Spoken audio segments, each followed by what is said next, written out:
BOAS is more common than you think. Not just snoring, it's a serious airway condition. BOAS affects quality of life and surgical outcomes. Learn how to evaluate BOAS using endoscopy. Get practical techniques you can use in general practice. What you'll learn: endoscopic nasal and oral cavity evaluation, interpreting BOAS signs, surgical techniques, rhinoplasty and staphylectomy, emergency protocols. Equip yourself with the right tools trusted by veterinary surgeons. Sponsored by Endoscopy Support Services.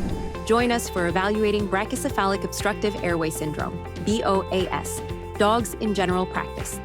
August 13th, 2025, 8 p.m. Eastern Daylight Time. One race approved CE with Dr. Jeff Mayo. Register for free CE now.